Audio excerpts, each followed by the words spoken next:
Trucking, terrorists, organized crime, illegal immigrants, national security, etc. Oh my. What happens when a wanted terrorist gets behind the wheel of an 18-wheeler? This isn't a movie plot. This isn't speculation. This is literally just happened in the United States. ICE has arrested an Uzbek national with alleged terrorist ties while he was hauling freight across America as a commercial driver. Truck driver, that is. This is Axel Live, and today we're going to talk about something the trucking industry, the government, and the mainstream media absolutely do not want to deal with. Terrorism inside the trucking industry. Buckle up. This is going to be a big one. So, this was on Twitter here. Homeland Security had put this out a couple days ago, and if some of you aren't familiar, we're just going to go over it briefly, and then we're going to go into some other stuff. So I just want to familiarize you guys with what's going on in the trucking industry and how bad it is, how really bad it is. So let's go exactly to the article from Homeland Security. I want to give you guys all a refresher. I'm not going to cover this like everybody else. So ICE arrests Uzbekistan criminal, illegal alien, and wanted terrorist driving an 18-wheeler in Kansas. That's the article. It's all over the internet. You guys can go look it up.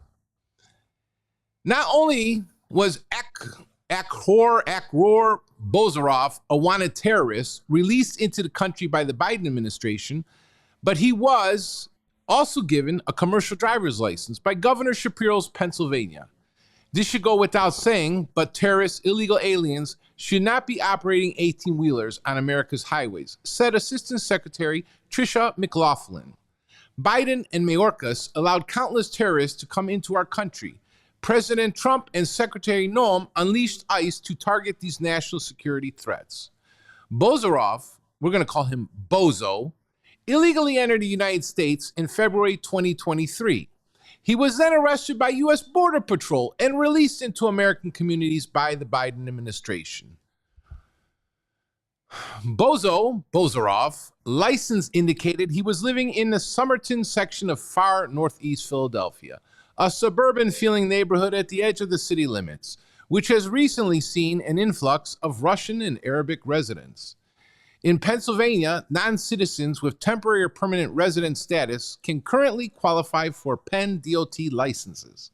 State lawmakers in Pennsylvania, where Republicans control the Senate and Democrats run the House, are battling over the issue in earnest.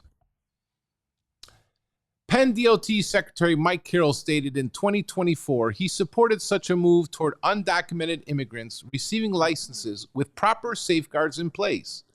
In response to an inquiry, Alex Campbell, a spokesman for Penn DOT, said Pennsylvania issues both commercial and non-commercial driver's licenses only to non-U.S. citizens who can provide documentation proving their lawful presence in the United States. When non-citizen applicants appear at a driver's license center in Pennsylvania, Penn DOT reviews immigration and naturalization documents, which are confirmed in real time against the U.S. Department of Homeland Security's Systematic Alien Verification for Entitlements website. Before issuing any driver's license, Penn DOT is prohibited from publicly disclosing information about an individual driver's record due to state and federal privacy laws. So, folks, let's recap here. The man arrested was Akhor Bozorov, 31-year-old Uzbek national. He's allegedly wanted in Uzbekistan for terrorism, according to Uzbek authorities. There was a warrant issued in 2022 for membership in a terrorist organization. Specifically, he's accused of distributing propaganda online calling for jihad and recruiting others to join a jihad movement.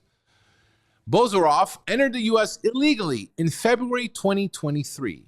After entering, he was arrested by Border Patrol, but then released into U.S. communities. In January 2024, he was given work authorization under the Biden administration. He obtained a commercial driver's license, a CDL, from Pennsylvania. On November 9th, 2025, literally about a month and a half ago, he was arrested by ICE in Kansas while he was driving a large commercial truck, 18-wheeler. DHS slash ICE officials expressed outrage, particularly pointing to the risk of a terrorist illegal alien operating big rigs on U.S. highways. There is a political dimension. Some officials are criticizing state-level licensing policies in PA that allow non-citizens or non-domiciled to get CDLs.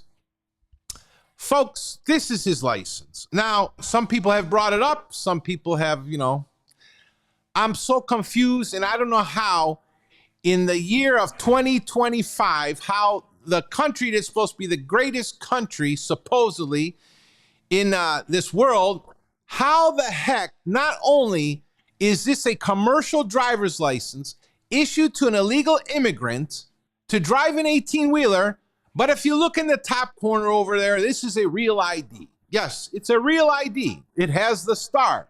So I'd like to know, why the heck did I go and get a real ID when illegal immigrants can just get a real ID? It's very amazing to me how these government entities have not figured out in the year 2025 how to communicate with each other. Not only do they let an illegal immigrant in, okay? They allow this illegal immigrant who is a terrorist to get a commercial driver's license and a real ID at that. Folks, we got an issue here, and trust me, this is not the only issue. It goes way deeper. I don't want everyone to concentrate just on this one guy, and this is not the first time, trust me.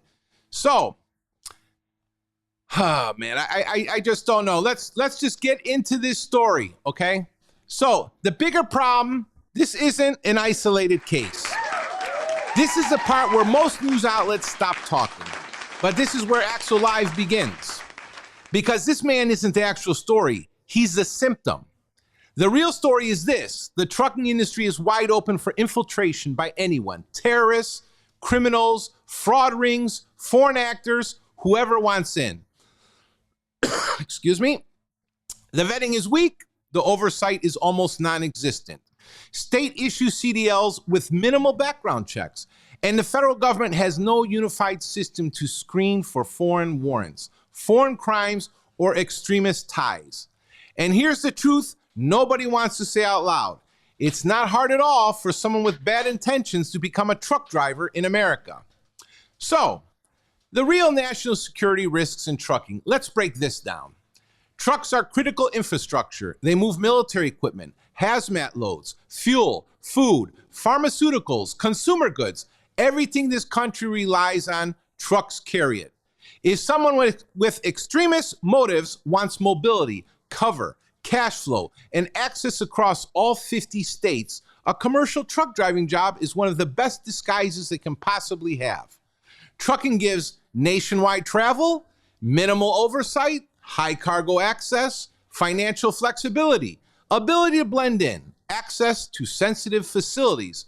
You could theoretically transport people, materials, or funds with very little scrutiny.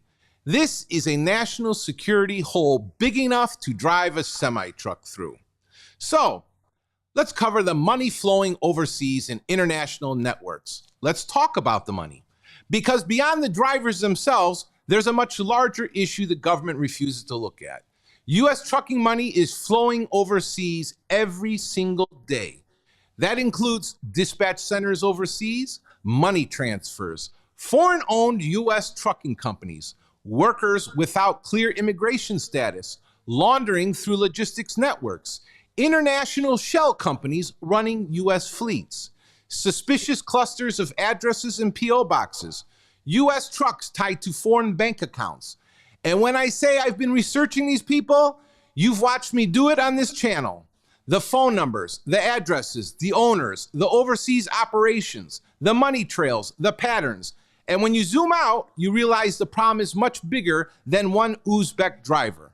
We're talking about potentially millions of dollars leaving the country, flowing through networks with zero transparency, and in some cases, zero explanation. Could some of that money be funding terrorist activity overseas? It's absolutely possible, and nobody is investigating it, except me. What I've seen in my own investigations, I've looked at so many companies over the years. Let me fix this camera real quick. Boom, boom, boom. Okay. I've looked at so many companies over the years. that I've lost count. And I've seen companies owned by people living overseas, dispatchers operating out of foreign countries, drivers with questionable documents, US companies using addresses that don't exist, fleets linked to foreign passports, dispatch agencies connected to suspicious networks, phone numbers tied to overseas messaging apps, shell company clusters around the same PO boxes, overseas recruitment pipelines for US CDL jobs. All of this exists right now inside the American trucking industry. And it's all happening while FMCSA pretends everything is fine. The real threat, not knowing who's driving our trucks. When you combine everything, undervetted drivers, foreign extremists slipping through, money heading overseas, weak licensing, weak oversight, global networks inside US freight, zero transparency, it becomes obvious. We do not actually know who is driving our trucks. We do not know who owns many of these companies. We do not know who is behind the money. We do not know who is connected to who. We do not know what is being moved, by whom, or for what purpose. And we don't know what the end game is. What needs to change? Well, this episode isn't just about exposing, it's about fixing. Here's what must happen.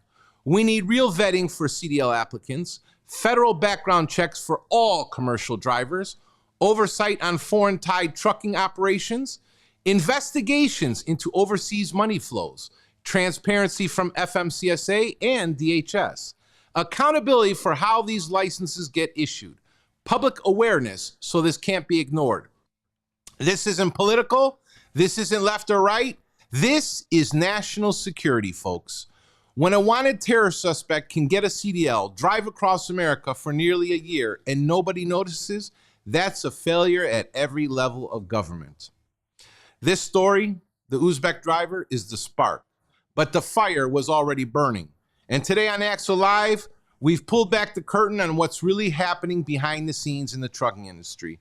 If America doesn't take this seriously, we're going to have a much bigger problem on our hands. Stay vigilant, stay informed, and always keep exposing the truth. This is Axel Live. Thank you for watching. And like I said, we are watching, my crew, we are hunting. We have a lot more information. And believe it or not, I've been following a lot of these Uzbekistan people, and there is a big fraud ring literally within the expedite community. Listen, people, these aren't conspiracy theories. We have the docs. We've been doing the investigations. We see what's going on. This is one issue for a news article, okay? A little popularity, I guess, maybe for the DHS. But we need the federal agencies to dig deep into trucking because there is fraud that's the biggest fraud in the whole United States with the money laundering, the shell companies, et cetera, et cetera, et cetera.